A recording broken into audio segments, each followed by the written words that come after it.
অদ্ভুত চেহারা দেখুক। তাই লিডড্যামের সিনিয়র তাকে শেখানোর জন্য কল করে আর বলে আগে টয়লেট জোরে বন্ধ করো আর ফ্ল্যাশ করো। কিছুক্ষণ পর ফ্ল্যাশ হওয়ার আওয়াজ আসে আর লিডড্যাম খুশি হয়ে সিনিয়রকে থ্যাংক ইউ বলার জন্য ফোন তুলে আর সে সিনিয়রকে একটা নিকনেমও দেয়।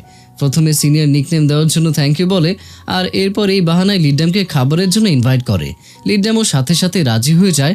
এরপর রাতে ফক্স লিডড্যামকে খুশি করার জন্য লিডড্যামের জন্য তার সব থেকে পছন্দের পিৎজা নিয়ে আসে আর সে খুব সুন্দর করে লিডড্যামকে জিজ্ঞাসা করে, তোমার পেট কি ভরে গেছে? যদি পেট না ভরে থাকে তাহলে আমি কিচেনে গিয়ে নিজে তোমার জন্য খাবার রান্না করে দেব।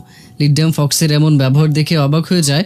তখন লিডড্যামের তার ফ্রেন্ডের কথা মনে পড়ে যায় যে হয়তো ছেলেটা তোমাকে ভালোবাসে। কিন্তু যদিও লিডড্যাম তাকে তখনও বলেছিল যে এটা অসম্ভব, তাই সে একটু পর লিডড্যামকে ভালোবাসার কথা জিজ্ঞাসা করে। এই কথা শুনে ফক্স হতবাক হয়ে যায়। লিডড্যাম তখন জিজ্ঞাসা করে, কাল রাতে আপনি যা করলেন তার মানে কি?